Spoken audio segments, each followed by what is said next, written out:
In yesterday's class, we were discussing graphs, and I explained to you that there are two ways to represent graphs. One is using adjacency matrix, the other is using adjacency list. And then we looked at systematic ways of exploring the graph. So we looked at breadth first search as a way to systematically explore the graph using levels, right? So you start with one node and go level by level. And then we saw that BFS has certain applications, like for example, it can find cycles, it can find out if the graph is connected, you can find odd cycles, which is useful to find out if the graph is bipartite. And BFS generally finds you the shortest path from the source to, shortest path in terms of number of edges from a source vertex to any other vertex. Then we went on to DFS, depth first search, which is a slightly more complex or more involved way of exploring the graph, which uses recursion. You don't have to write it using recursion, but it's more convenient to write it using recursion, where you call DFS with a starting node I, and what the DFS will do is it will mark I as visited, then it will call, pick a neighbor of I, call DFS with that neighbor, and it will go on like that. And we saw basically that it is useful to keep track of certain parameters while DFS is exploring the graph. So specifically, we said that we could keep track of keep track of the pre and post values. So the pre value basically is the value. So so you keep track of the pre and post values. So pre I keeps track of the counter. So you remember the counting, you're counting every in and out. So when you enter the DFS, you count, you increase the count, and when you exit DFS, you increase the count, and then you keep track of the count when you enter and you exit. So you have a pre and a post. And then we said basically that the pre-post value, if you take the pre value and the post value, I have indicated pre by green and the post by red, then there is a nice parenthesis structure to this pre-post value. Okay, this is nice parenthesis structure, and in particular we found an application for the pre values at least, and I am going to show you today an application of the post values, but we found an application for the pre values. What did we say? We said we can find out the clusters in the graph by looking at the pre values. How do you find the clusters in the graph? You find the clusters in the graph by using another counter called low. Okay, what does low do? Low keeps track of the lowest pre value that has been encountered in DFS. So it keeps track of the lowest pre value. So when you enter 9, the pre value is 0, then it becomes 1, 2 and so on, and when you come to 8, for example, 8 sees 9, so 8 can see a pre value of 0 because 9 has a pre value of 0. So 8's low value is set to 0, so 4's pre value is set to 0, like that everybody's pre value is set to 0. So 9's pre value is also set to 0. So nodes whose low value is equal to its pre value are the roots of these clusters. So one has a pre value of 7 and its low value is also 7, so it's a root. Similarly 9 has a low value and a pre value of 0, so it's a root of the cluster, and we said we can do that. So we found a use for pre values. Alright. Now in today's class I am going to discuss a use of the post values that we used in the DFS algorithm. So specifically for that we looked at directed graphs, right? So you take directed graphs and you can apply DFS on directed graphs, and I explained to you that when you do directed graphs, your edges will get classified into different kinds. So the first kind of edge that we will have are these dark edges, which you see on the graph, which is the edge that is formed when you first visit a node, and these dark edges basically make up a tree, right, which is called the DFS tree. And other than that, you will have edges which basically point backward like this, from a descendant to a parent. Such an edge which goes from a descendant to a parent is called a backward edge. And then you can have edges which go from a node to a descendant node. How did you get this kind of edge, node to descendant node? Because the graph is directed. So what can happen is DFS visits 9, then 6, 7, 5, 4, 8, but from 8 it cannot reach 9 because the edge is pointing downward. So 9 is not a neighbor of 8, but 8 is a neighbor of 9. Alright, in directed graphs that's possible. So therefore from 8 you don't actually go to 9, and you go from 8 to 4, you go back like this, go like this, and then you go back this way and you go to 9, and then when you come to 9 you are exploring another edge of 9 and you come to 8. So that's how you get this forward edge. Okay. So in a directed graph you can get backward dotted edges, you can get forward dotted edges, and you can also get these funny kinds of edges which are called sideward or cross edges. Okay, sideward or cross edges. So you are having an edge, so you visited 7, 6, 5, 4, 8, went back to 9, went to 10, and then 10 has a neighbor which is 7.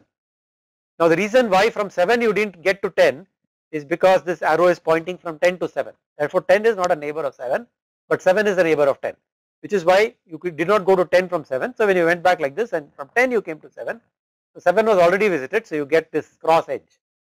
So you get these three kinds of edges: forward dotted edges, backward dotted edges, and cross dotted edges. And you can do most of your analysis of the DFS structure by analyzing these kinds of edges, right? Three kinds of edges. We will see in the problem today. When we get to the problem, we will see how to do the analysis. Okay, so I am going to take yet another application of DFS in graphs which are called acyclic directed graphs.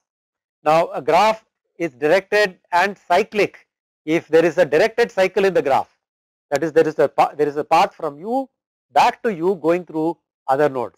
So you can go from u to v to w to x and then come back to u. Okay, so there is a directed path going around from u and coming back to u. That's called a simple cycle inside a directed graph. A graph is called acyclic if it does not have these directed cycles. Okay. Now whenever a graph is acyclic, that means it does not have any cycles, it comes to mind that I must be able to arrange the nodes of the graph in some order. Okay, I must be able to put the nodes on a line so that nodes which are later, right, you know, the earlier nodes will only have edges pointing to the later nodes. There are no edges pointing from later nodes in the line to earlier nodes in the line. So I must be able to arrange the nodes in the line in such a way that all the edges go only from earlier nodes to later nodes. Such a writing of the nodes on a line, which means ordering of the nodes as a linear order, is called a topological sort. Okay, it's called a topological sort.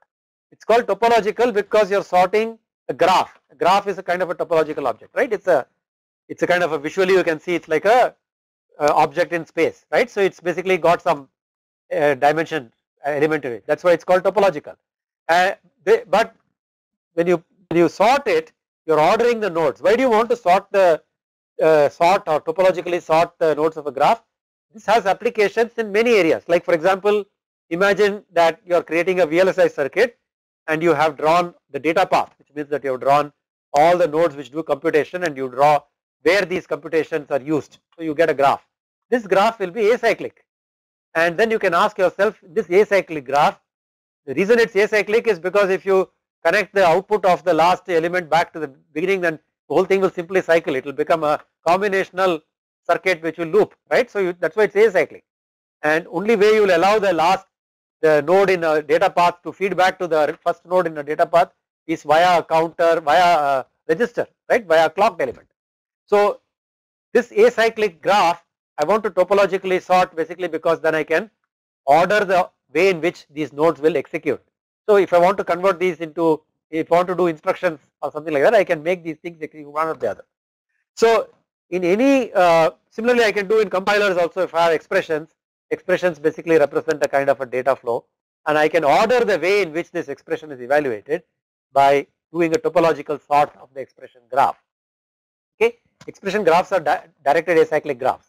So I can basically do topological sort of it, which will tell me what order I want to execute it. So there are many applications of topological sorting, and so this graph here is an acyclic graph. As you can see, there are no cycles in this graph, and I'm asking, can I find a topological sort, an order of this graph in such a way basically that the earlier nodes will have edges to the later nodes, but later nodes will not have any edges to the earlier nodes. That's what I want to do. And it turns out that topological sorting can be done very easily by using depth first search. So here for example, this 5 to 7, so I am taking all the nodes which have no incoming arcs.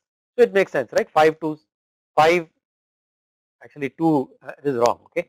I should do 5, 7, 3, right? 5, 7, 3 first because they have no incoming arcs, After that I should take 10, 8, then I can take 11, then I can 9, then I can take 2, right. So the reason why this what I have written here is not a topological sort is because 2 is appearing before 11, whereas 11 is got an edge to 2. So this is not a topological sort, okay, this one over here. So if 2 are sitting at the end, it would be a topological sort, okay. So how do you find a topological sort using DFS? This is a question we are asking. So here is an example of a graph which is cyclic.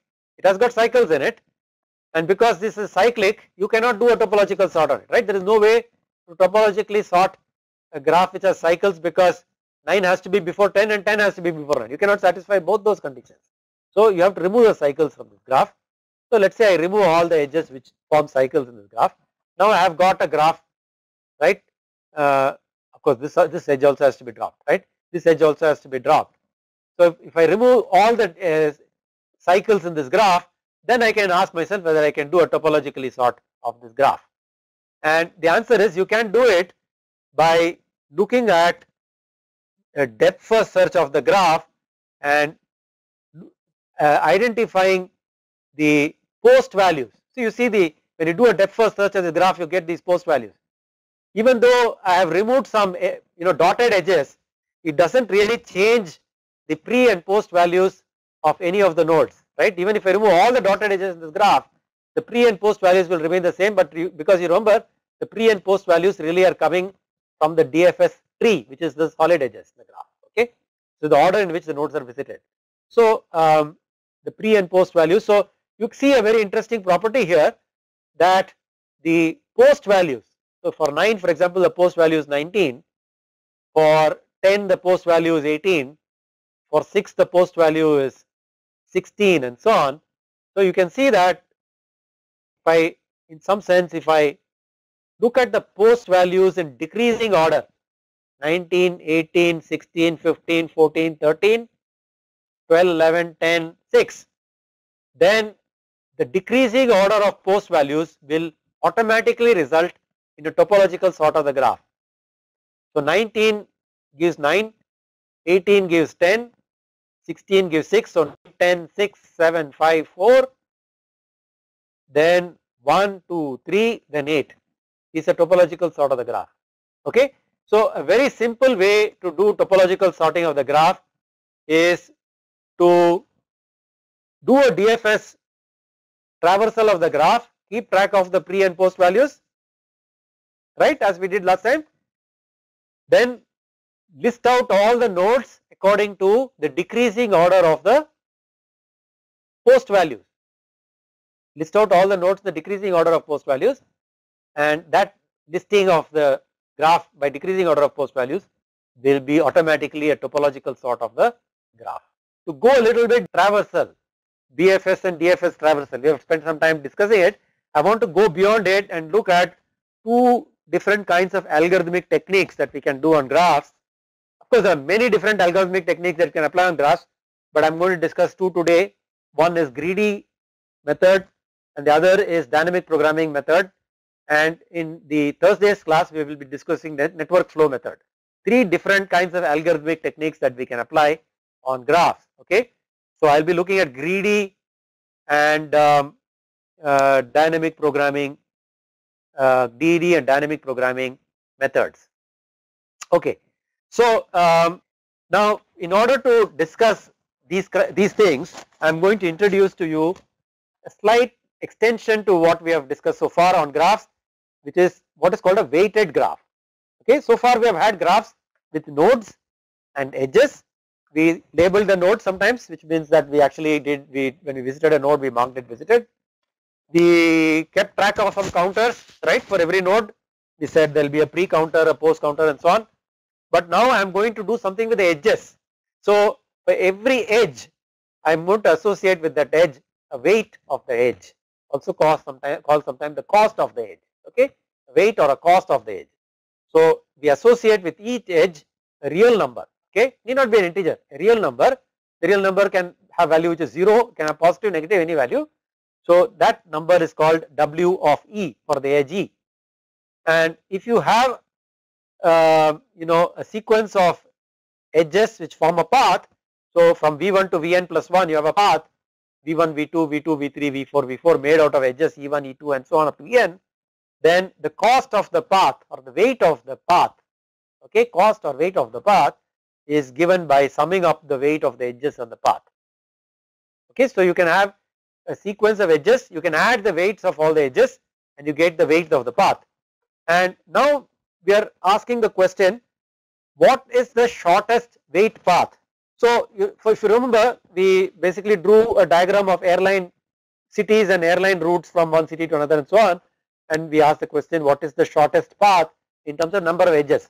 That problem basically models number of hops. They are saying I want to do the minimum number of flight changes while going from Chennai to Varanasi. But I could ask the question, what is the minimum fare that I want to find the shortest path from Chennai to Varanasi in terms of how much I will spend, right?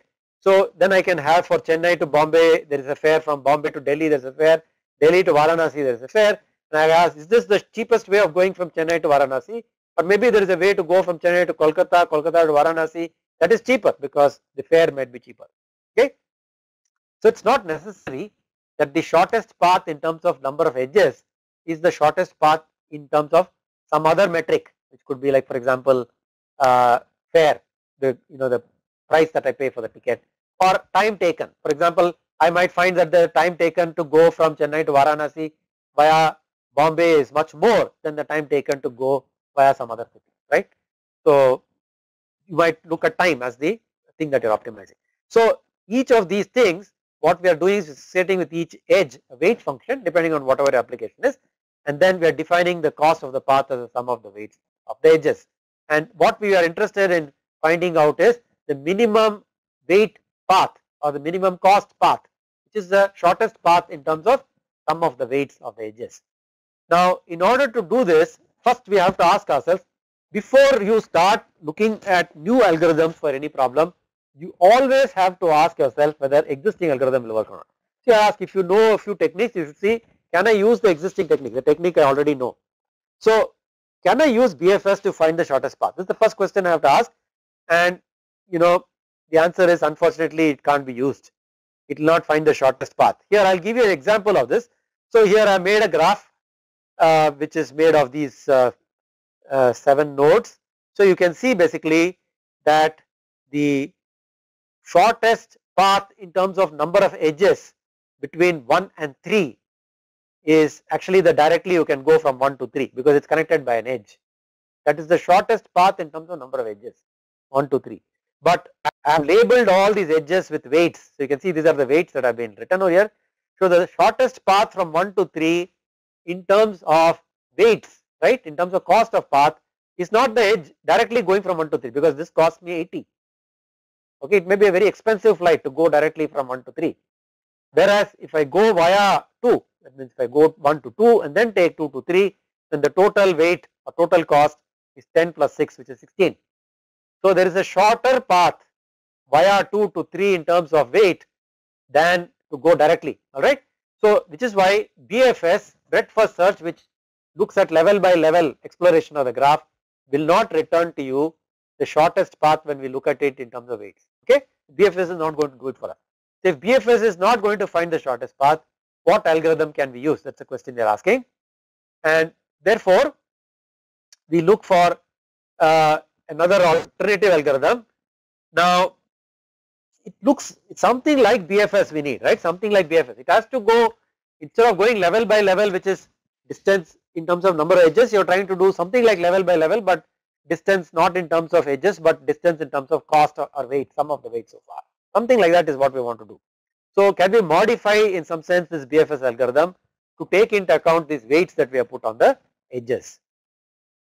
So what we do is that we maintain a vector for every node called distance I vector. What is this vector going to maintain? It maintains the shortest path found so far to the node I, okay. Just like visited I tells you whether the node I is visited or not, shortest distance I tells you the shortest path that we have found so far to the node I in the algorithm, okay. At each step what we do basically is that we look at whether or not there is a need to update distance I. If you have found a shorter path to I than whatever you have found so far, then you will update the value of distance I. So keep on updating distance I as you find shorter and shorter paths, and after you have looked enough at the graph, at all the paths in the graph, eventually you will find the right distance for every node I. Okay, that is the way the algorithm can work.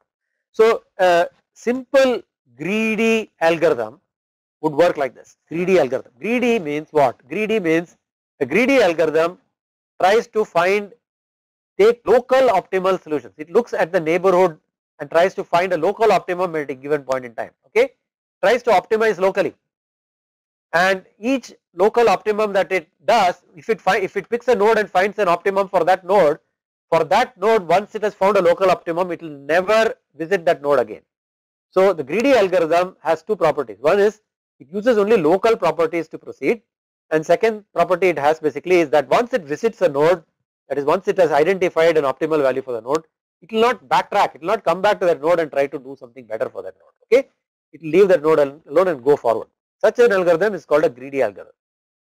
Okay, so not all problems the greedy algorithm will find the best solution for you. Greedy algorithm you can always write for every problem, but the greedy algorithm will not find the optimal solution for that problem in all cases. But there are many problems for which greedy algorithm will always find for you a good solution, optimal solution.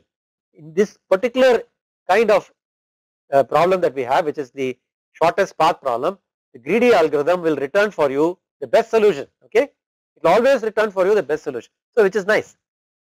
So what we do in this greedy algorithm basically is that just like in BFS and DFS, we mark, when we look at a node, we mark it as visited. Initially basically we set visited to false for all the nodes, and we set the distance that have been found to that node as infinity.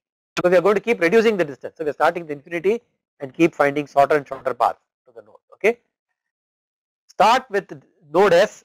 So therefore you are going to mark visited of S as 1, and you are going to mark distance of S as 0, because the path from S to the cost to go from S to S is obviously going to be 0. Okay, so for each node which has not been visited, choose a node U that has not been visited. Okay, an unvisited node. That is what they are saying. Choose U so that visited U equal to false, and such that the distance of U is minimum. So clearly in the beginning, since only S has got 0, all others have infinity, this part, this choice will have visited, S is not yet visited. Okay, so this choice is going to pick up S in the beginning, right, because distance of S is 0, it is minimum, and S is not visited, so it is going to pick it. Later on you might pick other nodes, but in the beginning it will pick S. Okay, and what you will do is you will mark visited U equal to true. So you are going to mark visited of S is equal to true. Then what you do basically is, once you have marked a node as visited, you are going to take all its neighbors and update the distance to the neighbors. So for each neighbor of U, mark the neighbor as visited. Each neighbor of U that has not been visited, right, visited V equal to false means that has not been visited, right. Why are we doing this which has not been visited? The reason we are doing it is because, remember, in a greedy algorithm, once we have visited a node, we do not want to visit the node again. Once you are done with a node, we do not want to do anything further with that node. So all the nodes that are visited, we are assuming we have found the best path to them already, so we do not want to visit them again. So that is why we are picking only those nodes which we have not visited already, and for those distances we are checking whether or not the distance can be improved, right. How are we checking if the distance can be improved? If the distance that you have already found to V is greater than the distance that you will get by going via U.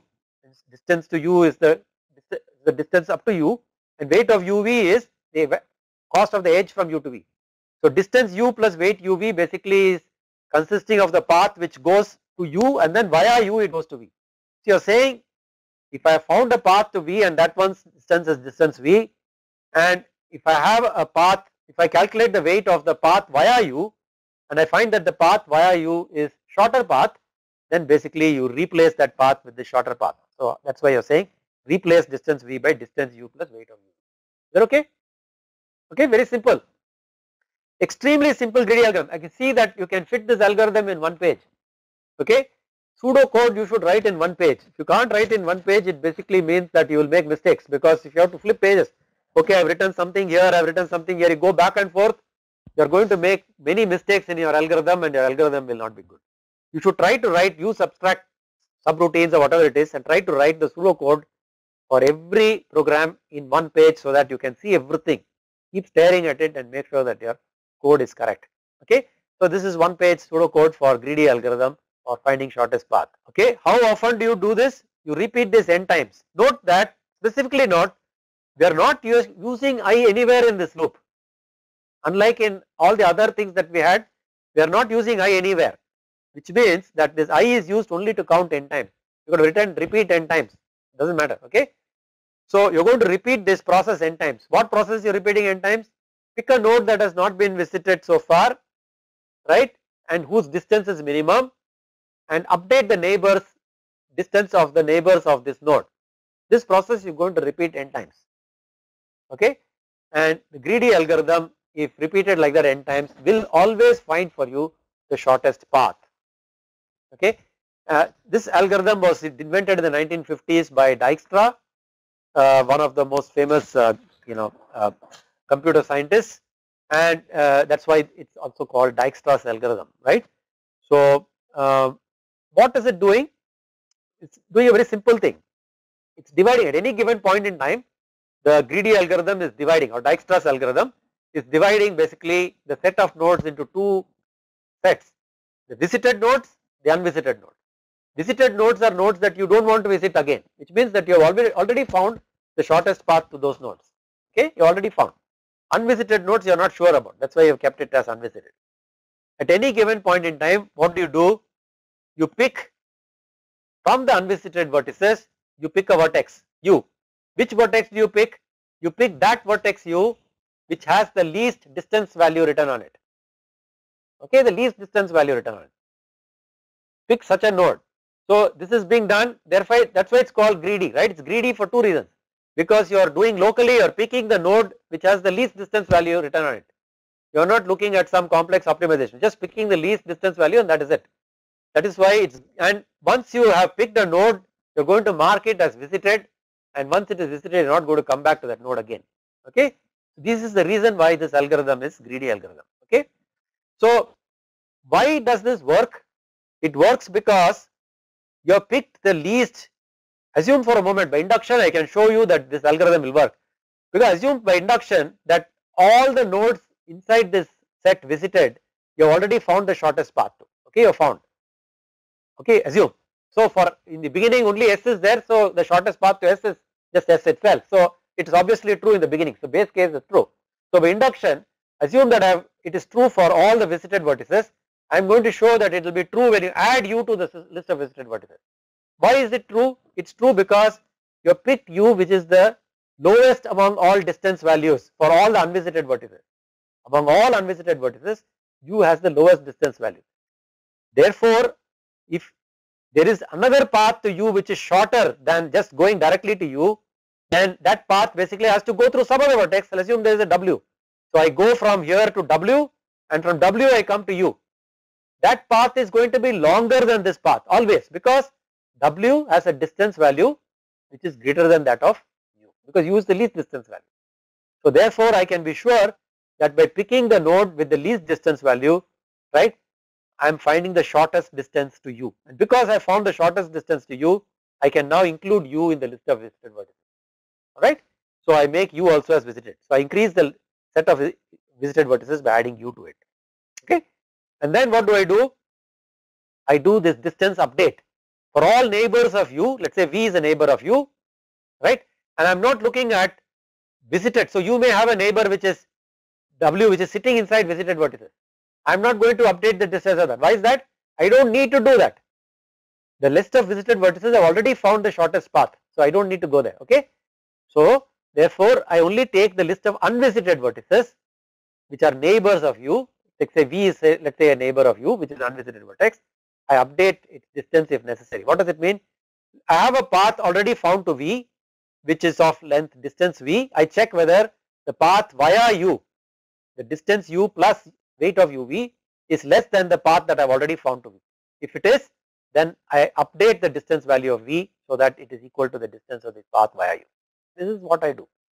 So this algorithm, Dijkstra's algorithm, greedy algorithm, is going to work. It's correct. It's going to work always, and it's going to be efficient because you are only visiting nodes once, right? Remember, every node is visited exactly once, right? Every node is visited only once. Once visited, it's going to be marked as visited, and you're not going to come back to it again. Okay. So, so what is the complexity of this algorithm? There are 3 steps in Dijkstra's algorithm. So your first step basically is selecting an unvisited vertex U which has the least distance value. That is the first step. Second step in the algorithm is to remove U from the list of unlisted vertices. Okay, that is the second step. Third step basically is to access all the neighbors of U and update the distance values of the neighbors. Right. Now clearly, if you update the distance values of the neighbors of U, then because you are updating the distance values, the shortest, the node with the lowest distance value written on it is going to change, isn't it? So this update step will impact this first step, select step. So once you do this update, you may find a different node which has the shortest distance. Remember that, okay? So it's not that I can sort the unvisited nodes by order of distance and then I can keep selecting. This is not what greedy algorithm is doing. It's picking the lowest distance value, and after that it's doing update. When you do the update, the whole list of unvisited vertices is going to, the distance values of all of them is going to get changed.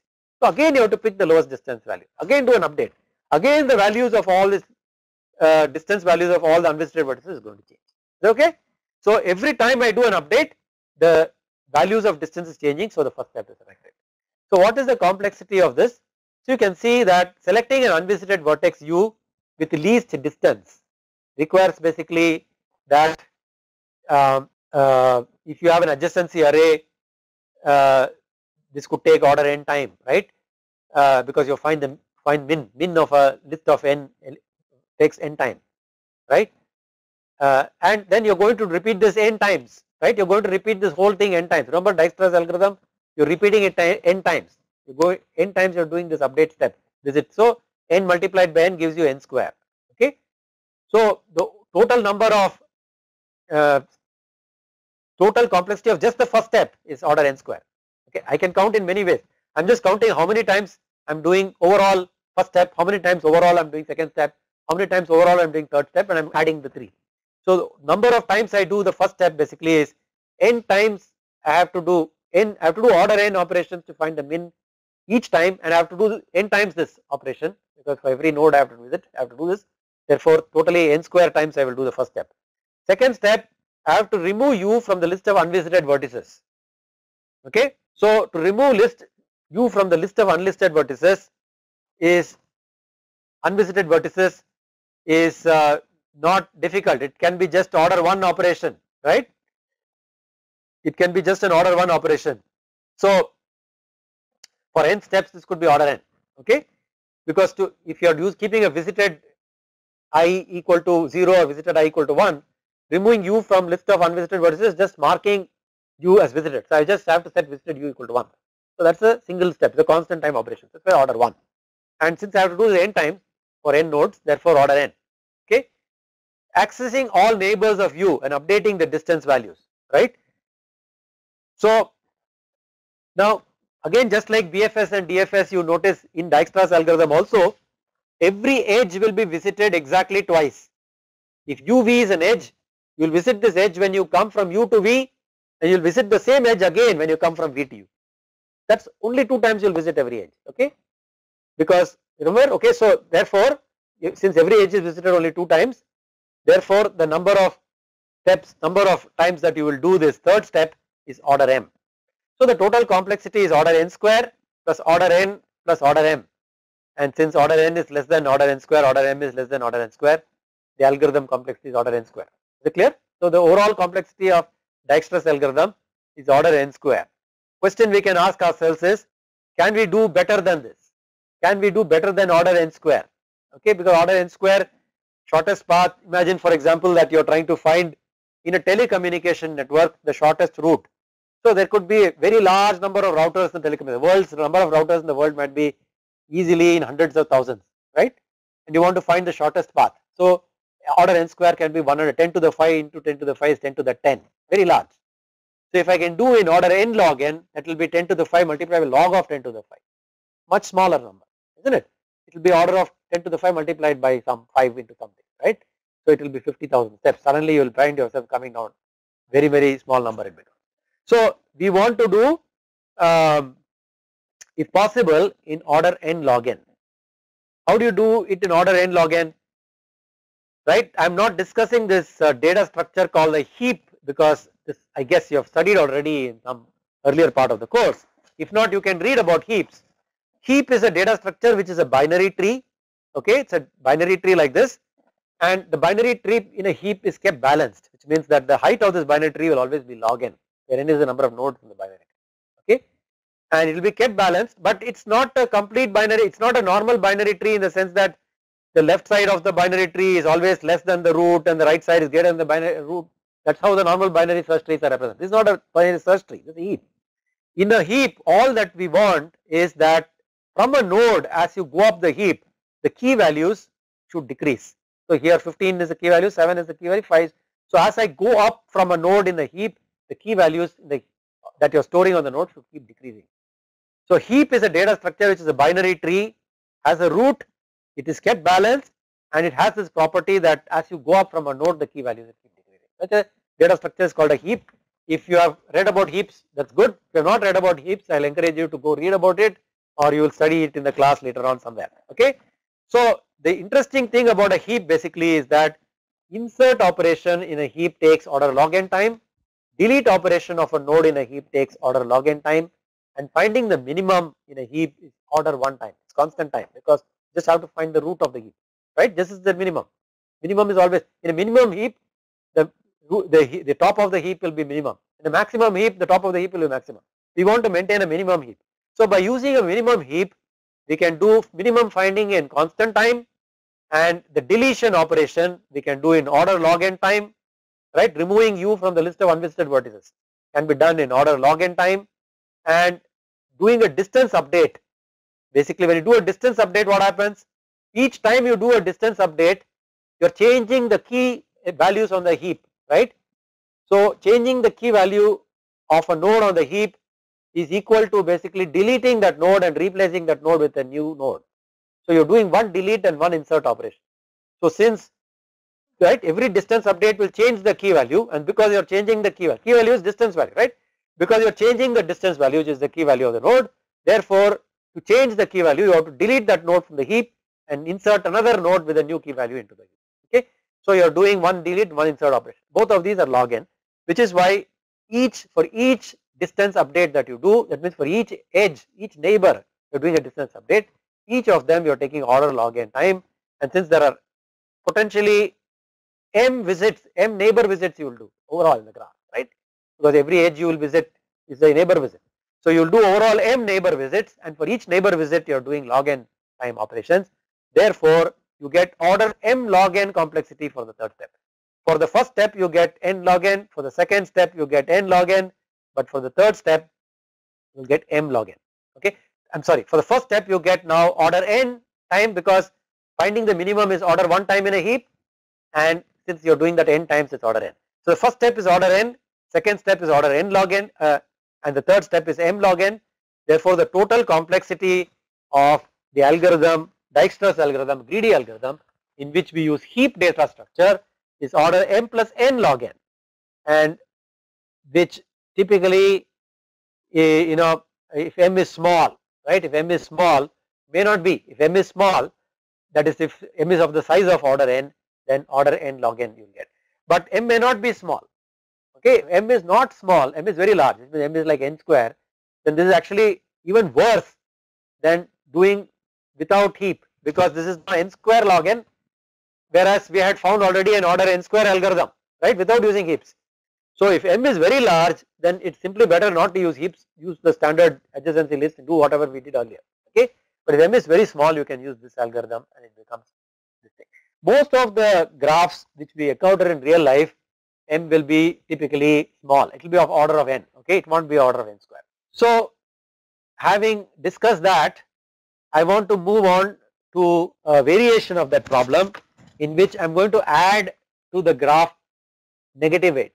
Now I did not tell you actually that the graph that we considered for Dijkstra's algorithm has no negative weight. I didn't tell you that, okay. But Dijkstra's algorithm will not work if the graph has edges with negative weights on it. It will only work if the graph has edges with positive weights on it. Alright. So if the graph has edges with negative weights, then we need to do something other than Dijkstra's algorithm. Right. So greedy algorithm is not going to work. We have to use something else. We are going to discuss dynamic programming as a method to use. Right. Why does Dijkstra's algorithm not work? Firstly, let's look at graphs with negative edges, right. For example, like this is a undirected graph and I put a negative edge of -6 here. You can see that this graph is pathological. Why is it pathological? Because I can go from 3 to 2 and that will reduce the cost by -6. I can go back from 2 to 3, it reduced the cost by another -6, so it became -12. So I can do 3, 2, 3, 2, 3 like this, I can keep going around like this. And the weight cost will keep reducing by -6, -6, -6, I can keep reducing.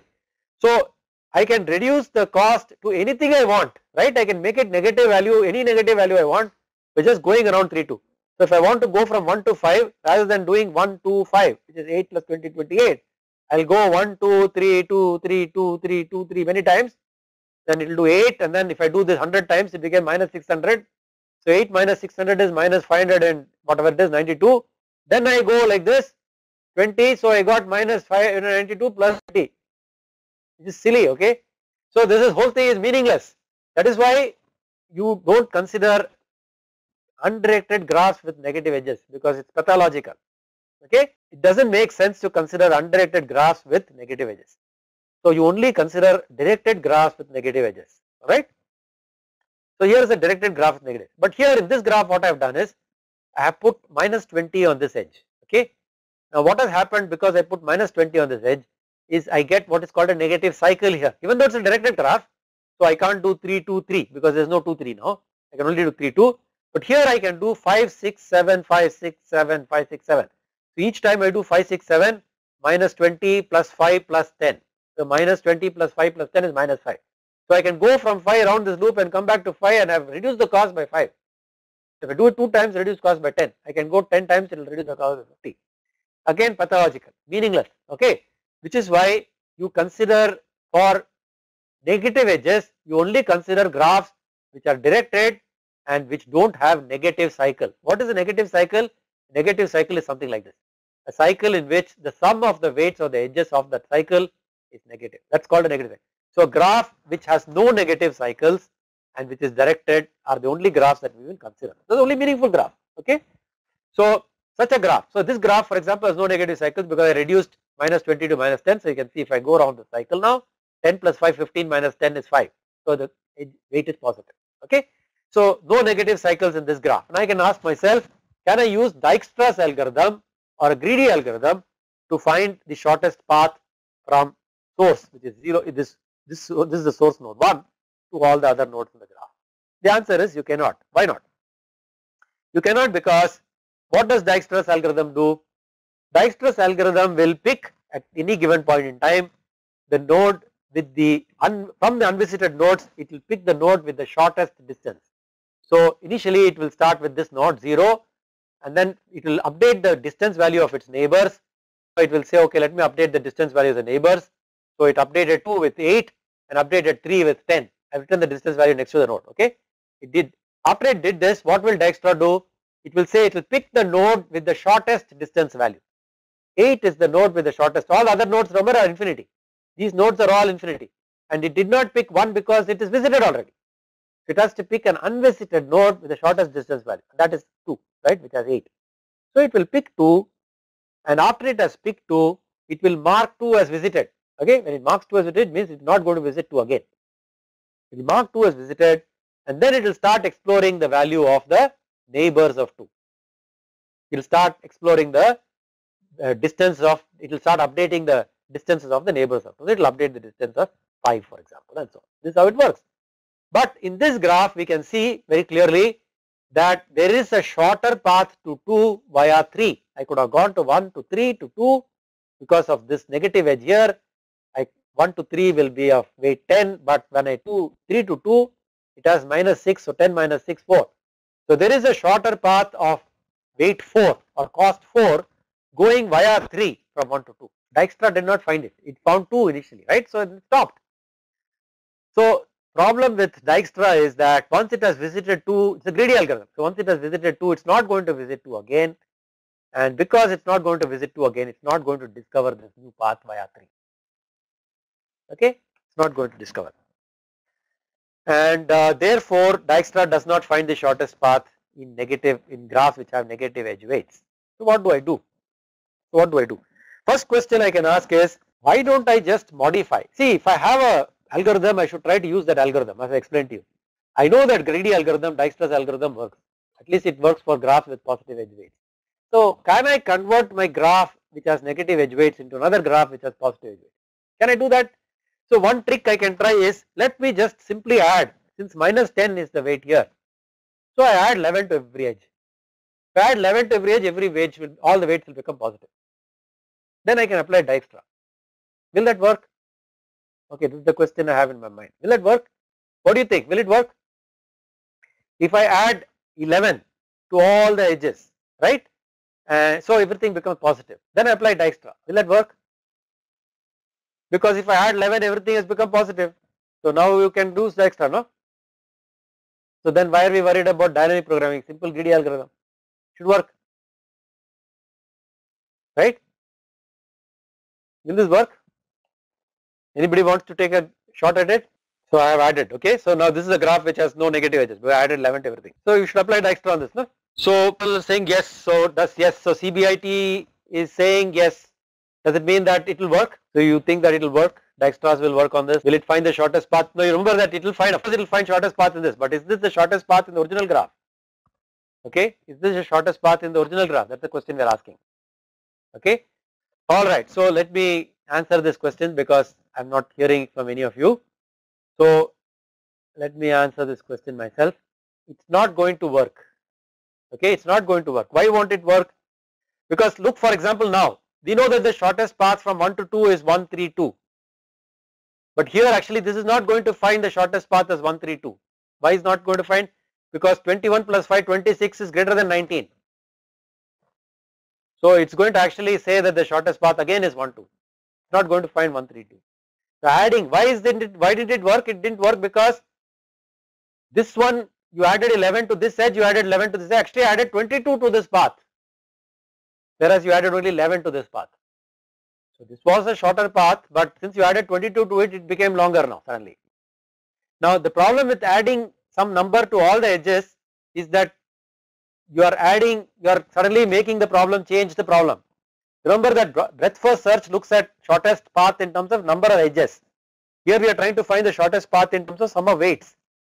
But by adding some number to all the edges, you are trying to move it closer to number of edges again, right? So if I add, for example, very large number to all the edges, the problem will become like breadth first search again. You are trying to find the path to the shortest number of edges. So this is not going to work. Okay, so it's not working, which is why you need a new algorithm. Okay, so before you start working on a new algorithm, okay, all right, sir, please tell the value is increased by you is always 11, or is there some logic behind it?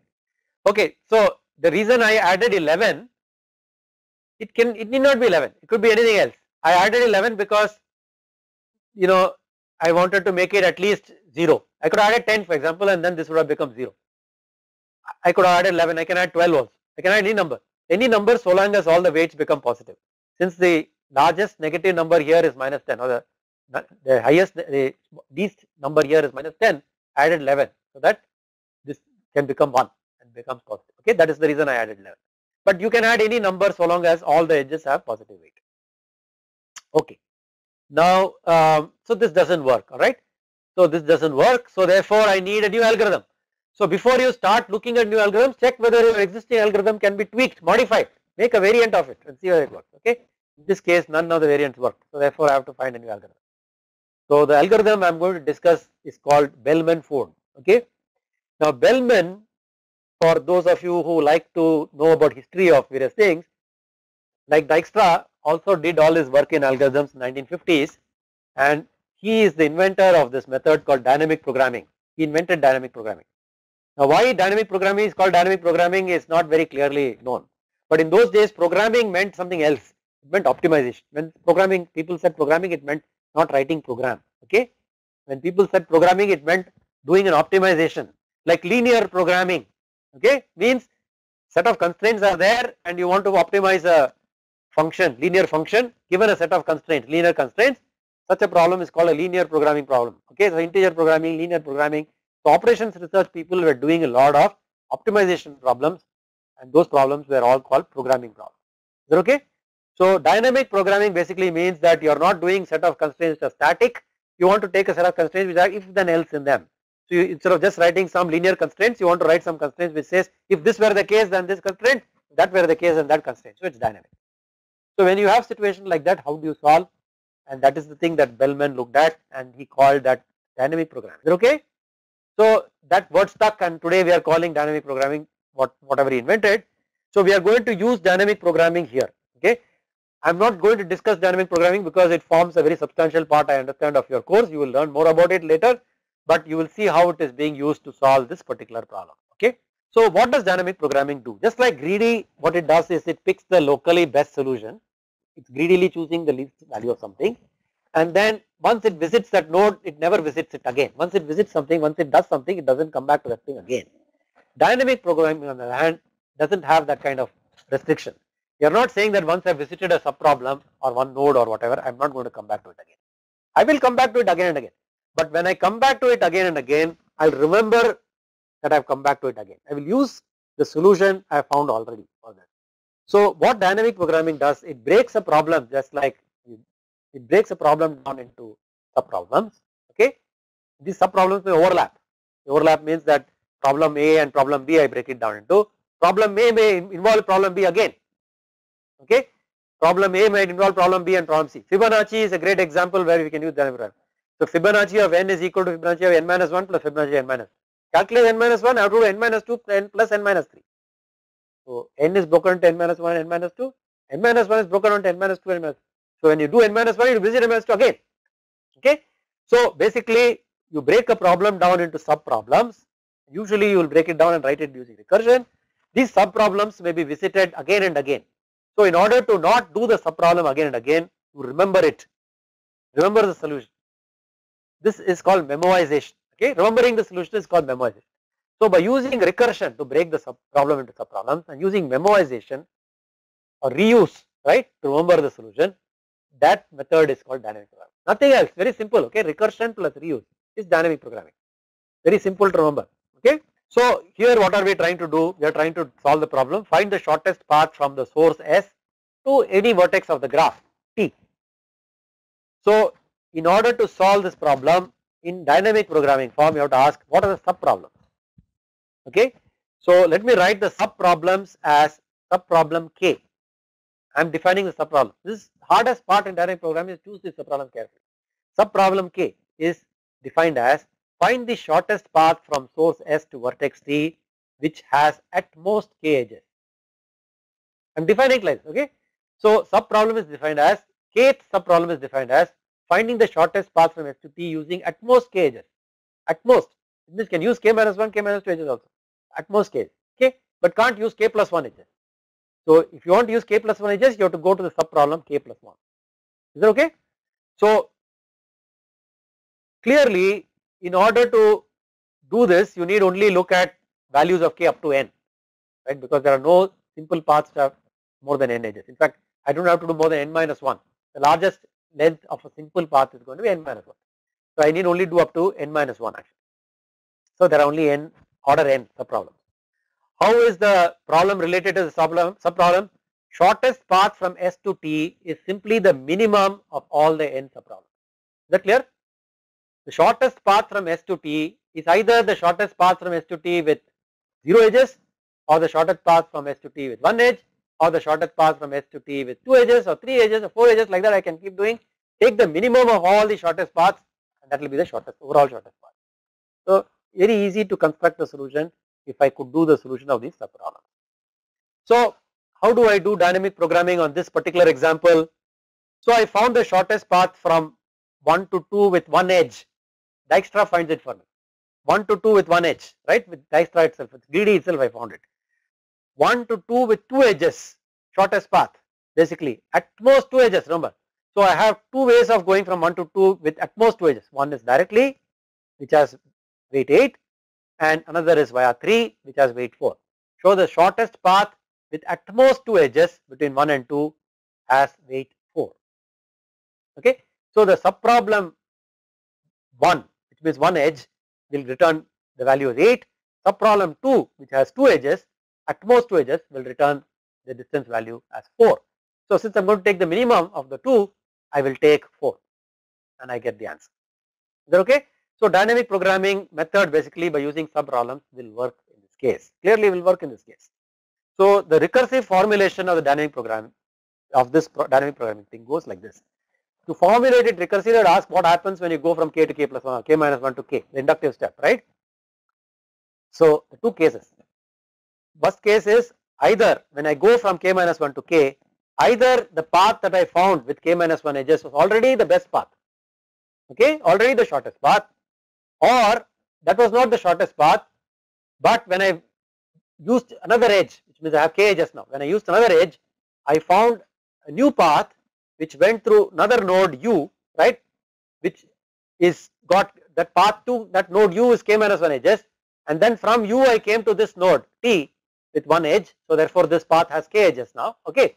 But this new path has a length, total length, which is total weight, which is less than the edge, shortest path that I found with k minus 1 edges. So there are two possible conditions, either the k minus 1 edges was already optimal, subproblem k minus 1 already found you the best solution to t, or else it was not the best, but when I went from k minus 1 to k I improved it. How did I improve it? I found a node u to which there is a k minus 1 path, and then from u I came to this particular t, and this path improved it, okay. So either improved it or I did not improve it. So that is what, those are the two conditions. So based on that I can write the recursive algorithm very simply. So the shortest path STK, recursive representation, shortest path from S to T, K means what? With at most k edges, with at most k edges, right? Remember we are writing dynamic programming. Shortest path from S to T with at most k edges. If k is equal to 0, then it's very clear, then S has to be equal to T, so return 0, right, finished. That's the base case. Otherwise, find the shortest path with k minus 1 edges. How do I do that? Call SP again with k minus 1, recursive call. Let M be the shortest path with k minus 1 edges. Two possible conditions exist. One, I have already found the shortest path, which means M is the shortest path, so I am done, or I can improve it. How can I improve it? I can improve it by looking at nodes, like say I have a node called W, right? You know, maybe okay. So here I have used W, it's good idea not to have used W because you can confuse W with weight, alright. W is not weight, W is a node, okay. For weight, I mean this one at least I have written weight as weight. So forgive me for writing W here, I should have written X or something, okay, but W is a node here. So for all, so there is a node called W, which basically from S there is a path of length k minus 1 to W, therefore for that particular thing SP SW k minus 1 is the best path, isn't it, because it's path k minus 1 to W, and then add to it the weight of WT, and that particular SW k minus 1 is the shortest path of k minus 1 edges to W, add to it the weight of WT, that will be a new path that I have found which is of length k, which has k edges, and that path, if it is got a weight which is lesser than M, right, then M will become changed. If it is not lesser than M, M remains the thing. So either after this step M is not changed, which means basically I already found the shortest path in k minus 1 steps, k minus 1 edges, or it improved it, which means M became less, which means it improved it how? Where I found via another vertex W, I found a better path, okay. So very simple, again you can see this dynamic programming, very simple recursive algorithm written in one page, right, written in one page using recursion, and what I have done here basically is I found out the shortest path using Bellman Fold. You can also write the same algorithm bottom up instead of writing it top down or recursively. Every recursive program, dynamic programming program can be written bottom up, but you have to be very careful to write it bottom up. So it's clear that I am doing, what am I doing? I am maintaining the shortest path between S and T with K edges. That's what I am maintaining.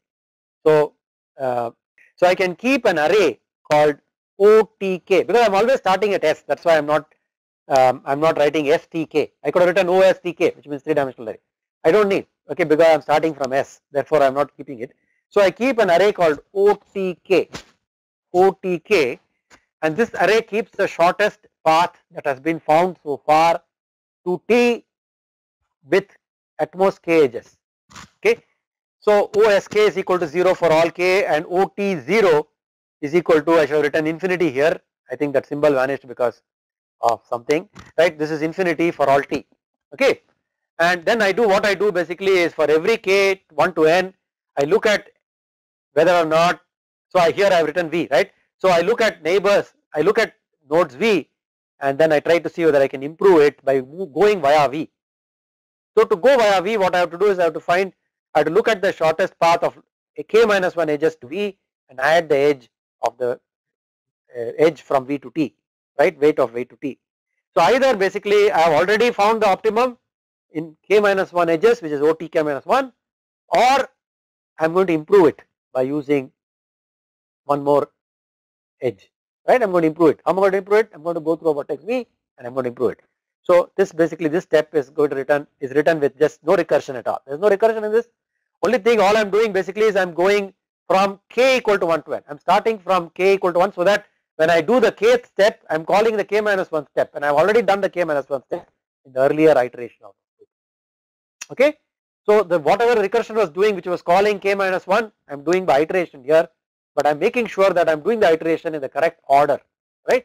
The earlier step is done first and then the later step is done. Okay. So similar to Fibonacci, right? I can write Fibonacci using recursion. I can say Fibonacci of n, call Fibonacci of n minus 1, call Fibonacci of n minus 2, add the two results, return it. This can be one way.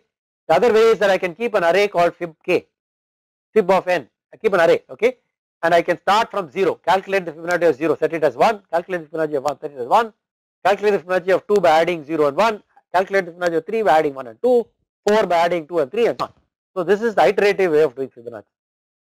The same way you are doing here bottom up, okay. So this is a bottom up way of doing Bellman-Ford. So you can see that from the bottom up you can calculate the complexity easily. There are overall n steps because you are doing K equal to 1 to N. So there are n steps, and in each of these steps you are actually looking at potentially all the edges. That is why you are doing order m potential steps. So in the worst case you may do order m times n in Bellman-Ford. Remember that the Dijkstra's algorithm found the solution in order m plus n log n. If m were order n log n, whereas this is doing order m times n. So if m were basically of order n of the size of n, you are doing order n square. If m were of the size of n square, this is taking order n cube time.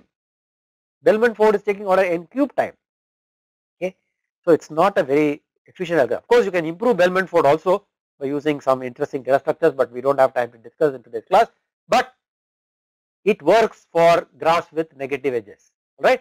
So when you have graphs with negative edges, or when you have graphs with edges whose weights basically you don't know whether it's going to be positive or negative, you cannot use Dijkstra. You have to use Bellman-Ford. So it might take a little bit more time, but you are sure the answer is correct, isn't it? You can use Dijkstra, but the answer will not be correct. This is why I explained you have to first make sure your algorithm is correct. Then you check for complex. Don't try to go for cheap algorithms. They may give you wrong answers. Okay. You don't want cheap fast algorithms which give you wrong answers. You want algorithms which are right. Then after that you look for whether or not the algorithm is right. Okay. So the interesting thing about Bellman-Ford is that it can also find negative cycles. What are negative cycles?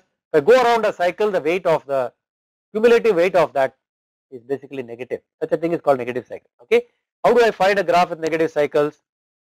I find after the algorithm has stopped, which means after it has finished, I check whether or not there is a node V, right, such that order Vn plus weight of Vt less than order Tn. If there is a pair, if there is an edge Vt, if there is an edge Vt such that order Vn plus weight of Vt is less than order Tn, there must be a negative cycle. Strictly speaking, we cannot stop Bellman-Ford. We stop Bellman-Ford. Bellman-Ford would have tried to improve because it was said, okay, through V I found a better path, so I should improve it. So even after n steps, I have not been able to find the best path. I can improve it. Even after n steps, if you can improve it, it basically means that there is a cycle in the graph, negative cycle in the graph. Okay. So not only does Bellman-Ford find you the optimal solution for a graph which has no negative cycles, but also Bellman-Ford, if at all the graph has negative cycles, it will tell you it has negative cycles, and so you know whether your graph has got negative cycles. Okay.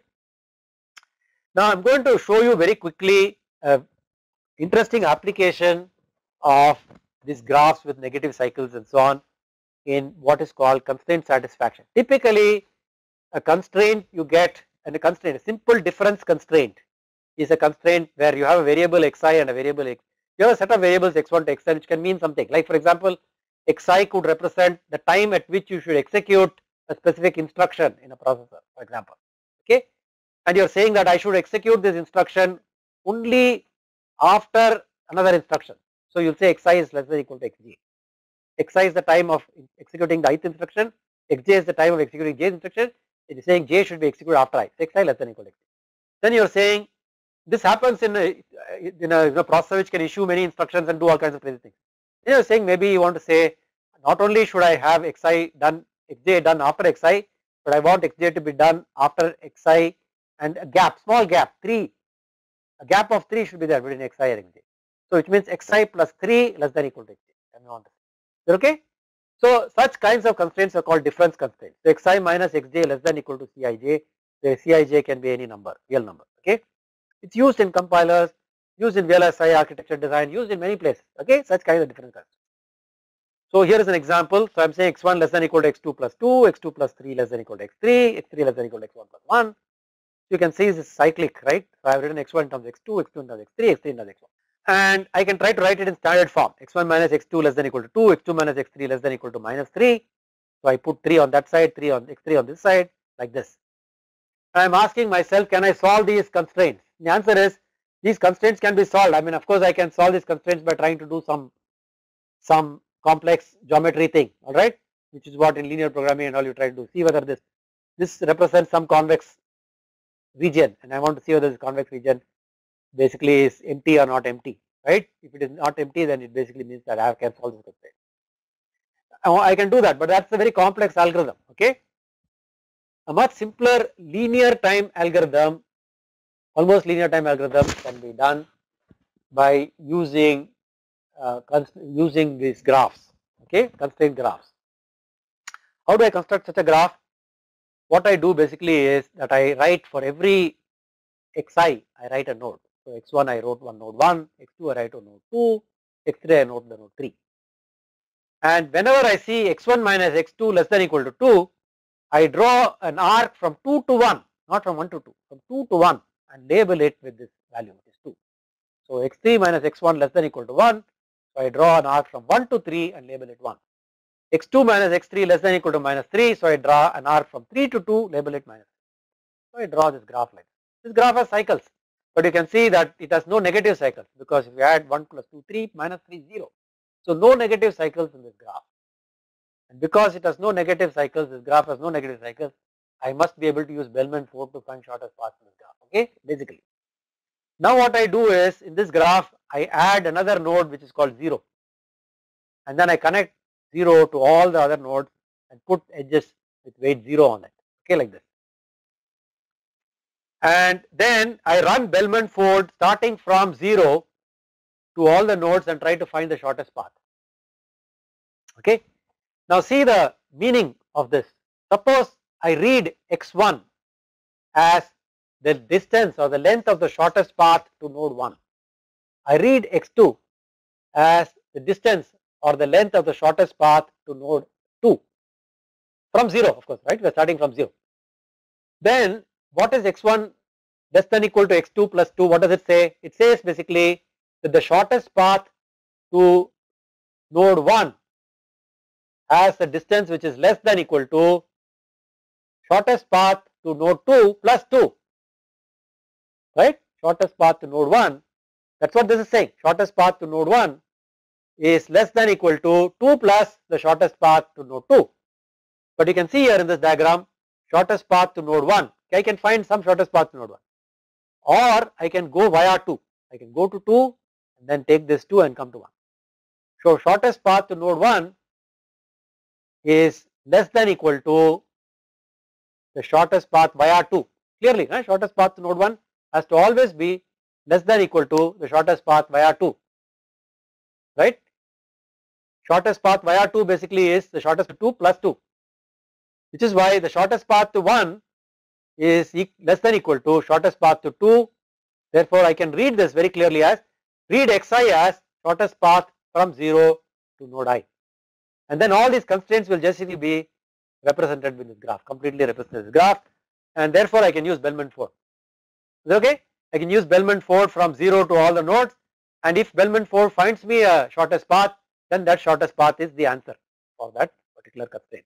So I use Bellman-Ford and I found x1 equal to -1, x2 equal to -3, x3 equal to 0, and so I have solved these constraints. You can check for yourself that these constraints are solved. -1 minus of -3, so 3 minus 1 is 2, it's basically equal to 2. x2 is -3 minus of -1, so -3 plus 1 is -2, which is less than equal to -3, and so on, right. So you can see all these constraints are satisfied, alright. Here is the problem that I am going to leave for you as an exercise. I give you a bunch of constraints like this, write it as a graph, so run Bellman-Ford on it, find the answer, okay. This exercise, homework for you, homework, okay. You are not going to do it. The last thing I am going to discuss in class before we get into problem solving, right, to the last half an hour, 40 minutes I want to do problem solving and also take questions from you, is minimum spanning trees, MST, okay, minimum spanning tree. Now many problems that we face, basically we are not looking for shortest path, right. So shortest path means I have given a source node S, single source shortest path means I have a source node S, from that source node I am trying to find the shortest path to all the nodes. Many times I am not saying find the shortest path from a given node to another node or something. I am saying find me the least cost way of connecting a bunch of nodes. I have a set of nodes, find me the least cost way of connecting these nodes together, right. I want to make these nodes connected. How do I connect these bunch of nodes? Imagine, for example, I have a board which I am making, printed circuit board I am making, I have placed all components on the printed circuit board, I am trying to make a ground plane. You know, ground plane will basically visit all the nodes, right. Mostly in an electric circuit, all the circuits, all the ICs that we place on the board are all to be visited. They all will be connected by ground. So I have to visit all the elements. So what is the least cost way of visiting all the things that are placed on this board? Okay. So this is one of the problems. This is called, so this problem is called minimum spanning tree problem. Given a set of locations V1 to Vn, we want to connect all these locations with a network. So imagine, for example, I have a number of cities in India and I want to lay, India they are talking about national optical fiber network, I want to collect all villages in India. What is the least cost way of connecting all the villages in India via fiber network? Okay. What is the least cost way of making sure that every village in India is connected by fiber? So we have a set of locations V1 to Vn, they are villages, let us say, we want to connect all these locations with a network. CVI Vj is the cost of laying a line between Vi and Vj. Okay. For every pair of nodes, I can ask myself the hypothetical question. I am not laying the line, I am just asking a question. If I want to connect Vi to Vj, how much money I should spend? Okay. So I can go to one village, next village, and I can lay a fiber between one village and the neighbor village. Then how much it will cost me? Vi Vj. CVI Vj, cost of laying link between Vi. It's not that means that I am not laying the network and then asking question. I am asking before I am laying. It's a planning problem. Okay. So that means this graph, this planning graph is a complete graph. All edges are there, and every edge has a cost, which is CVI Vj. Now the minimum spanning tree MST basically is a subset T of E, which means I have the complete graph. I want to take a subset of the edges of the graph such that firstly Vt is connected. I want to connect all the nodes, right? So Vt has to be connected, and such that the cost of the edges in T, if you add up, that will be minimum. The least cost way of connecting all the vertices. Okay, least cost way of connecting all the vertices. Now clearly, I'm not written that T is a tree, by the way. I'm not written that T is a tree, but clearly T is a tree, because if T were not a tree, which means that it has a cycle, then one of those edges in the cycle can be removed. It will still be connected, and the cost will come down, isn't it? Because all the costs are positive, right? All costs are positive. I have not written it. I have written it here. All costs are positive. So if I have a cycle, if I remove one of the edges, then the cost, the thing is still connected and I have reduced the cost. So therefore, it's going to be a tree.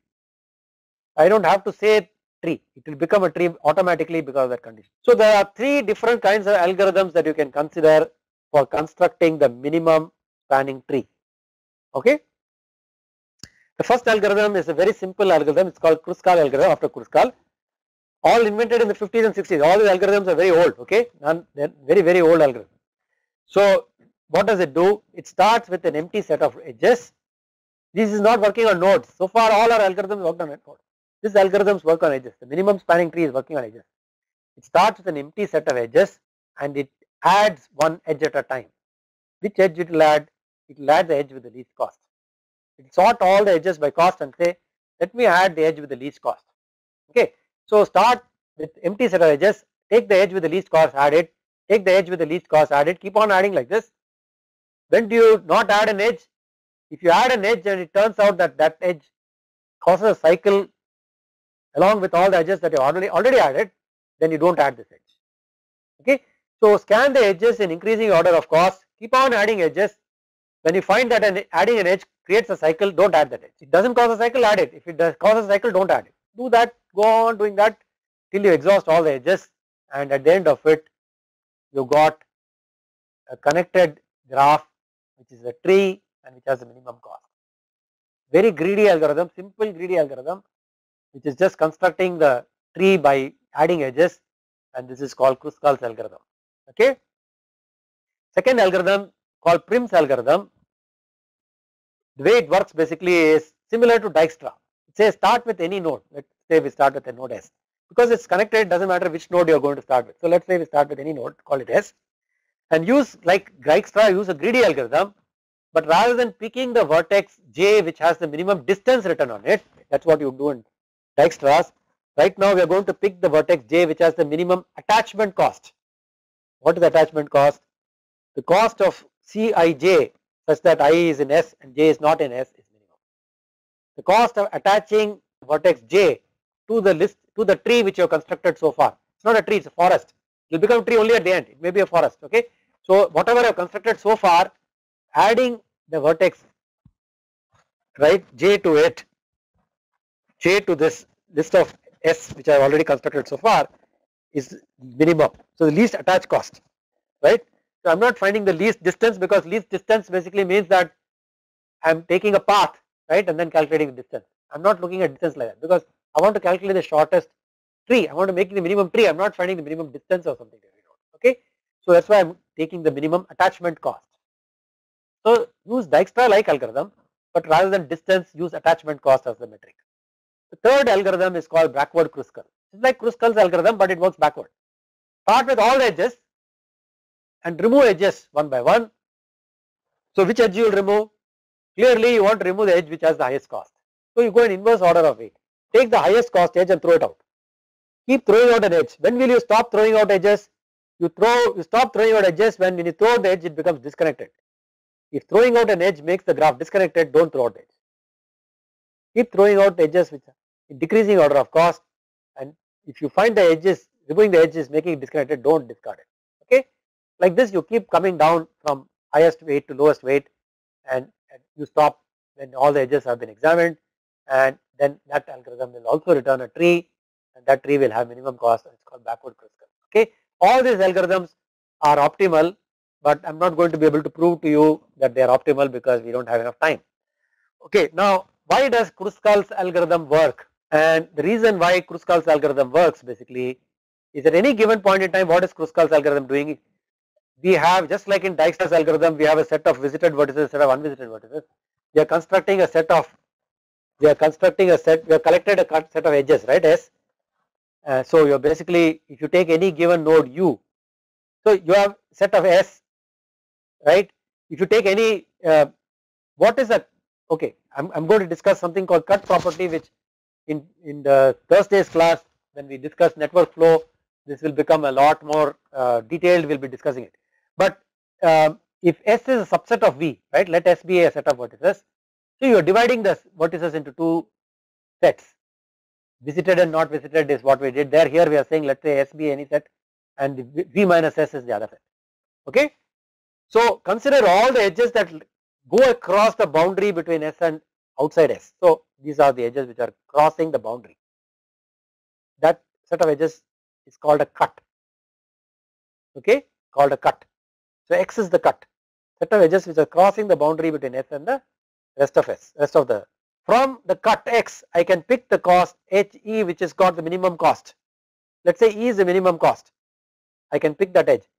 Now for any cut means any way of breaking the list of vertices into two halves and looking at the edges which are crossing the boundary, right? That's called a cut.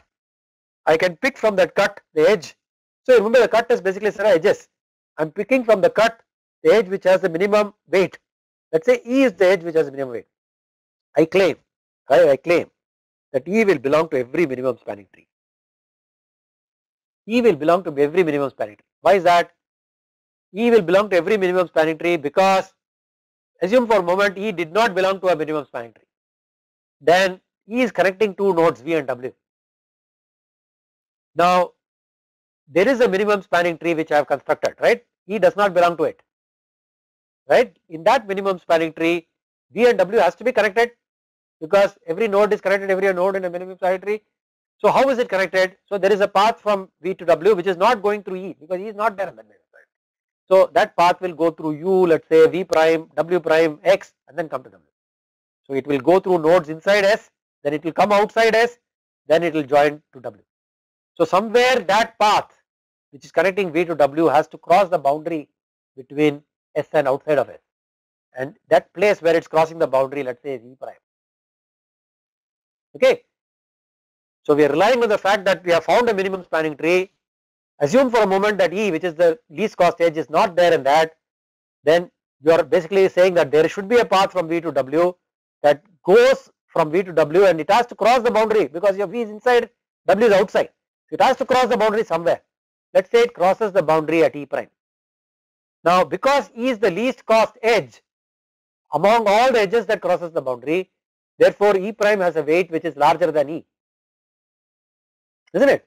So if E prime has a weight which is larger than E, then if I replace E prime by E, then I'll get another minimum spanning tree. Minimum spanning trees have a very interesting structure which allows you to exchange edges like this. Okay, so I can't get into now, but it has a very interesting matroid property which you can basically exchange edges.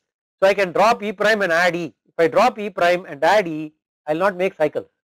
There will be no cycles, and this will also be a tree. Okay, and this will also be a minimum spanning tree. This will also be a spanning tree, and this will be having a total weight which is less because E prime has a higher weight than E. So dropping E prime and adding E basically will reduce the weight of the tree, which is a contradiction because I said earlier that E is not part of the MST and E prime is part of an MST, right? It is a minimum spanning tree. So it's a contradiction. Therefore, E has to belong to every minimum spanning tree. Okay. So I know this proof I went through not fast, but you know all proofs of this kind are contradiction. Use contradiction in one way or the other, and contradiction proofs are very hard to understand. I mean that's the problem. One way to think about it is that you have to include E in the MST because if you did not include E, then you will have to include E prime which has a higher weight, and that can't then be an MST because it will have a higher weight than the MST which contains E. So therefore, E lies in every MST. Okay, because E lies in every MST, therefore Kruskal's algorithm will work. Because what is Kruskal's algorithm doing? At any given point in time, is collected a set of edges. It is taking out of the edges that have not been collected so far. It is taking that edge with the least cost. So that edge basically it's picking E, and we know that E belongs to every MST. Therefore, Kruskal will actually build an MST. Okay, that's all I wanted to do in today's class. Now, what I will do now is I am going to show you a list of problems. Okay, we are going to go into a mode where I speak less and I let you work on problems, and you are going to work in groups. If you want to work individually, you can. If you want to work in groups, you can work in groups. Whichever way you want, you can work. I am going to give you one problem at a time. We are going to do maybe 5 minutes for the problem. Okay, because then we can do maybe 5 or 6 problems. I have 7. Okay, maybe 5 to 10 minutes. Okay, you will discuss in your group. You will find a solution. These problems are very simple. you will discuss in your group, you will find a solution, and whoever has found a solution will raise hand on the system, and then you will tell me your answer, problem solution, and I will write the problem solution on the board here. This is how we are going to do, okay. So that way you have a chance to participate in problem solving. You have a chance to participate in problem solving, and 2 or 3 of these problems we have discussed earlier already. So I am going to start with them, but then I will quickly move to a problem which we have not looked at, so that it's a little bit more interesting. Otherwise we are discussing same material again and again. It may well get boring. First problem. I hope you thought about this. I presented this problem yesterday's class. Okay. We said that a cut vertex is a vertex. It's also called articulation point. Cut vertex is a vertex that if I remove from the graph becomes disconnected.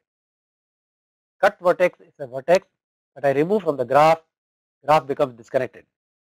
How can I use DFS, or if you want to use BFS, whatever it is you want to use, how can I use graph traversal to find all the cut vertices in a graph? Problem is clear? Problem is clear? Is the problem clear?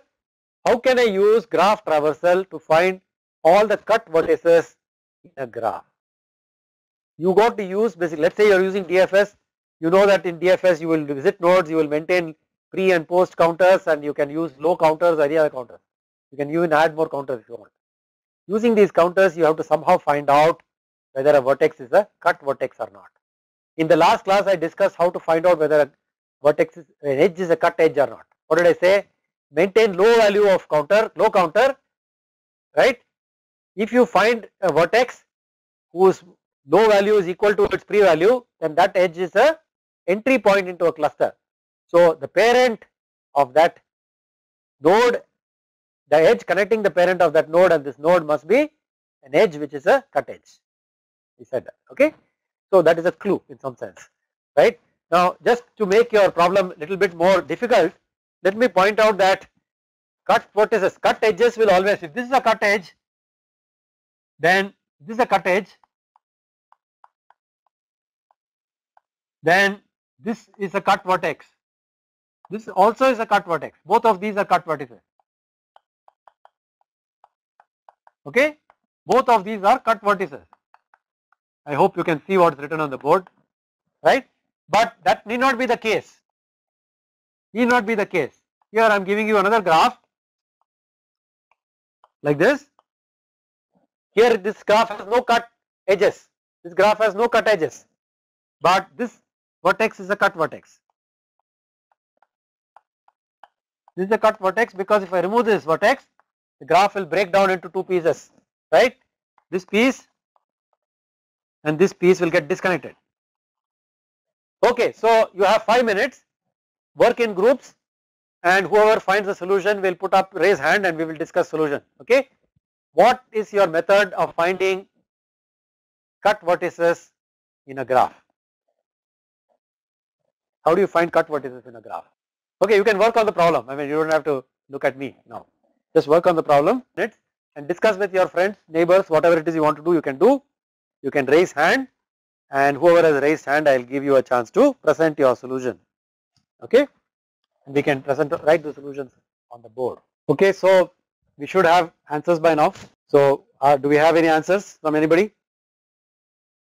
Okay, so if somebody has an answer, then you can either come online and give me your solution. So what is your solution? How do you find out the cut vertices in a graph? So we figured out that you can cut something is a cut edge if you do a DFS of the graph, find out the low values for all the nodes. The low value is equal to the pre-value, then the parent of that node to that node forms a cut edge. So GEC college, GEC, can you hear me? I have an answer in chat as well. So GEC. Sir, we come to the conclusion that if we select each node and delete that from the set of nodes and perform a DFS and check whether the visited array, each element in the visited array is 1, you can find whether that the deletion of that vertex caused a disconnection in the graph. Okay, so that is one way of doing it, BFS or DFS. So you delete the node, construct a graph, and then find out whether the graph is disconnected. If it is disconnected, then basically it has to be a cut vertex. Now the problem with that is that how many times will you have to repeat this algorithm? You have to do it for every node, right? So you are doing order m plus n log n for the traversal. You're doing order m plus n operations for doing a graph traversal, and you're repeating this n times. You're doing order n into m plus n. So order nm is your complexity, but it will work. Okay, this is one solution. It works. It's high complex, somewhat high complexity, but at least it works. All right. So good, very good, excellent. Now let me look at what are the answers that have come on chat. Okay, the first solution which has come from VP College, VPCV, for finding cut vertex, we can find cliques, complete subgraph, then find vertex which is common in cliques. That is, vertex will be cut. That vertex will be cut vertex. Because of the diagram I have drawn here, they have gone to cliques because they think that the triangle is a clique and so on.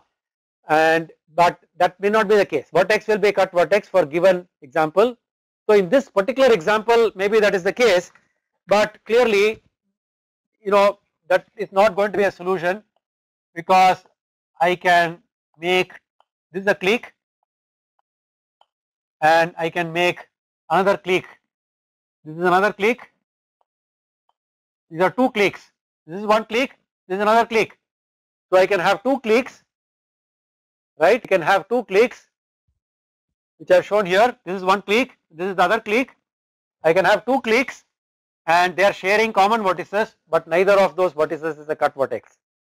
Alright, so that what you have presented here is okay for the diagram that I have shown here, but is not in general a solution, alright, for finding cut vertex. Okay, so DCE has given the solution. If visited I for a node has been set to 1 and we are reaching that node again, it means it was reachable from two different positions, so we can remove that node. No, but that doesn't mean that it's a cut vertex. It only means that that node is reachable in two different ways, so it may be participating in a cycle, but so nodes which are parts of cycles are not cut vertices in fact. So it doesn't say anything actually, so we don't know. That is not necessarily a solution. All right, now we have another solution from VP COE, vertex common in these two cliques. Okay, so again he is looking at cliques. So how do you find cut vertices? He is saying basically, look, people are saying look at cliques. So looking at cliques may not necessarily give you the answer. Okay, may not necessarily give you the answer. Okay, so I am going to suggest a solution for you. When you go back and think about it at home and see whether this solution works. We said basically that something is a cut edge if the low value is equal to the pre-value, then the parent of that node and that node must be collected by cut edge. But it also tells you something. See here in this example, 4, 1 is a cut edge, 4 is a cut vertex, 1 is a cut vertex, 9, 10 is a cut edge, 9 is a cut vertex. Okay, so it says something that you can, by using the same method, you should be able to find cut vertex also. How do you find cut vertex? If there is a node, so 4 has a low value which is equal to 0 because you can see 9 from 4, right? But go down and you can see 9. So 4 has a low value which is 0, but 1 has a low value which is 7. So if there is a node who has a neighbor whose low value is different from this node, then this node must be a cut vertex. Think about whether that is the case or not. Okay, I am suggesting to you an algorithm. If a node has a low value different from the low value of its descendant, right, of any of its neighbors, then that node must be a cut vertex. In this case, 4 for example is a node whose low value is different from that of 1, and therefore 4 must be cut vertex. 9 has a low value which is different from that of 10. Low value of 10 is different from low value of 9, therefore 9 must be a cut vertex. So any node whose low value is different from the low value of its neighbor must be a cut vertex. I am suggesting to you that this may be a method, okay, but I am not telling you whether it is right or not. Please check it out for yourself whether this method works. Alright, now I am going to go to the second problem. Okay, maybe before I go to this problem, I will give you something that is somewhat easier problem and more practical problem. Okay, here is a problem, kind of real life problem, right? There are n currencies, like you have rupee, dollar, yen, euro, and all that. So these are n currencies, 1, 2, 1, 2, 3, 4, like that to n. The currency trader can exchange a fixed quantity of money from one currency to another. He can convert rupee to dollar. So if you convert rupee to dollar, you will get how many dollars? 1 rupee is giving you today, I don't know, $1 is 66, every day it keeps changing. 67 rupees I think it is now. So 1 rupee will give you 1 by $67. Okay, 1 by $67. So RIJ is 1 by 67. I can convert dollar to euro. So $1 is, I think 1 by 1 euro is $1.13 something, I don't know. So 1 by 1.13 euros you will get. I can convert euro to yen. So 1 euro might be 100 yen. I don't know how much it is, but let's say it's 100 yen. So I'll get some yen. Then I can convert yen back into rupees. Okay, so 1 yen might be some number of rupees. So I can convert back into rupees. So I can go around like this. I can take a node, convert into another currency like this. Each edge is a current conversion. And if I come back to the same node, I get a cycle. Okay. Now if I start from rupee, go around and come back to rupee, and if I make money by doing that, then basically if I start from a rupee, go around and come back to rupee, then I have a cycle which I made, and if that cycle turns out to have a positive weight, that cycle turns out to have positive weight, positive overall, positive not positive, it has a total overall product. So when I converted rupee to dollar, I got 1 by 67, converted into something, I got 1 by 1.13, 1 by 67 to 1 by 1.13 into, and so on, I keep multiplying. So I go around and I get a number which is larger than 1. And what happened? I started with 1 rupee, I went around and came back and I got 1.2 rupees. Possible, right? This is called an opportunity cycle. In fact, there are people who have made money just doing this. Okay, there are people who have made money just by converting one currency to another to another to another and come back to the original currency, made money. Okay, possible to do. So whenever you find that you can do currency cycle like this and make money, you want to do it. You want to do this cycle. Okay, you want to execute this cycle, make money. So write an algorithm to detect if you can make money by converting currency. Is it clear problem? Nodes are currencies, edges are conversions. I want to find if there is an opportunity cycle. Okay, I want to find if there is an opportunity. What algorithm will I use? This is simple. I don't even think you need 5 minutes, but anyway, you have time. I'll give you maybe 2 or 3 minutes. Whoever has answer first, please raise hand, or you can write in chat. What is your answer? So somebody is asking the question, what is the difference between Dijkstra's algorithm and Kruskal algorithm? Difference is that Dijkstra is finding shortest path, whereas Kruskal is finding minimum spanning tree. Kruskal's algorithm is used for MST.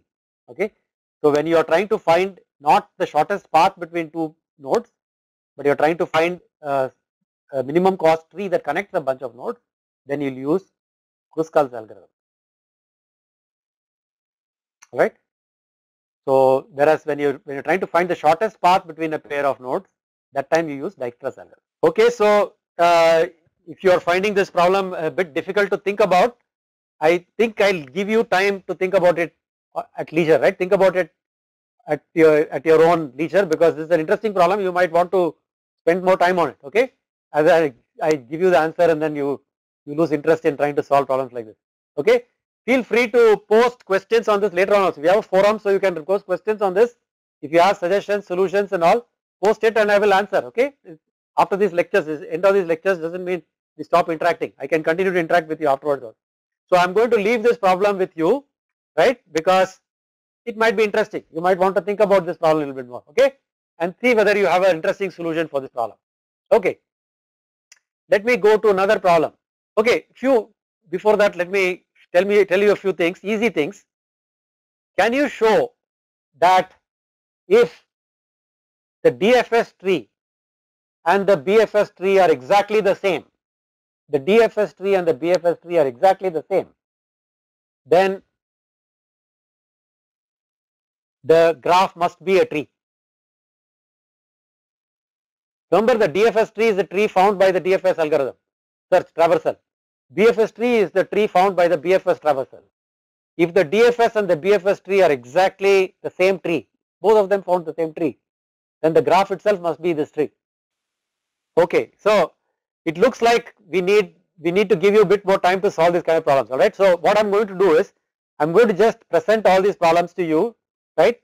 All the problems I'm going to present to you now. We have Thursday's class. So please think about solutions to these problems between today and Thursday. If you want to ask clarification questions on these problems, do that now. And Thursday, before I start on network flow, I'll spend maybe 20-30 minutes where all these problem solutions we can discuss. Does that make sense? So you have enough time to think about these problems at home, okay? And work with your friends. I give you enough time. We are not trying to rush you through the problem solving in 5 or 10 minutes. Okay, so here is one problem which you are thinking about how to do. Here is another question, right? Similar question. I give you a minimum spanning tree, MST, and I give you an edge, E. One edge I give you. You have to tell me whether, I mean, I'm not giving you an MST, I'm sorry. I'm giving you a specific edge in a graph and I'm asking you a question. Does E belong to any MST? Does E belong to any MST or not? Which means the algorithm should return true if E belongs to any MST. Otherwise, the algorithm should return false. When it returns false, it will return false if E does not belong to any MST at all. None of the MSTs it belongs to. Right? Now, if you remember that cut algorithm, I showed you that the minimum cost edge that cuts the boundary will belong to all the MSTs. Here I am asking the opposite question. So E returns false if it is not part of any MST. This is the opposite, right?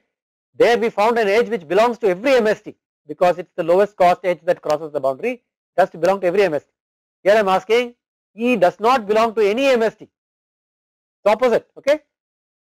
What is an algorithm which, if I give you an edge, will tell me whether or not E belongs to any MST or not? Okay, this is another problem. We will discuss all these problems on Thursday's class. Okay, first 20 minutes of Thursday's class. Constraint solving. This one. Now here is another problem.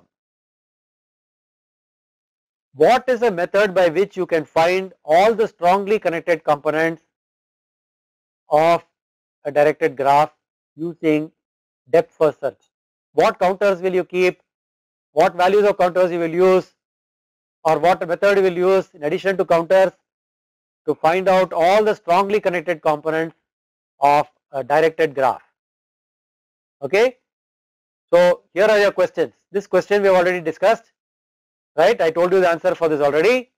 Second question, find all the strongly connected components of a directed graph. Third question, solve the set of constraints by using Bellman-Ford algorithm. Fourth question, if DFS is equal to BFS, this DFS tree is the same as the BFS tree, show that the graph itself must be a tree. Fourth, next question, given an edge, find out whether that edge belongs to any MST. If it does not belong to any MST, return false. If it belongs to at least one MST, return true. Currency trading, we discussed only the problem, we didn't discuss solution. Okay. So we have run out of time. If you have any questions, I can take one question maybe for today. Otherwise, we will visit all these solutions on Thursday morning. You have enough time to work out these problems with your friends. Work out the problems, think about these problems. These are all interesting problems that you can think about. Problems in algorithms are not very difficult. It's just a way of thinking. Alright. You got to learn how to think in a certain way. Then you get all solutions in algorithms. Very simple once you know how to think correctly. Okay. If not, see you all on Thursday morning. Please come with worked answers to solutions so that I can spend the first 20 minutes interacting with all of you. Alright. Okay. Thank you.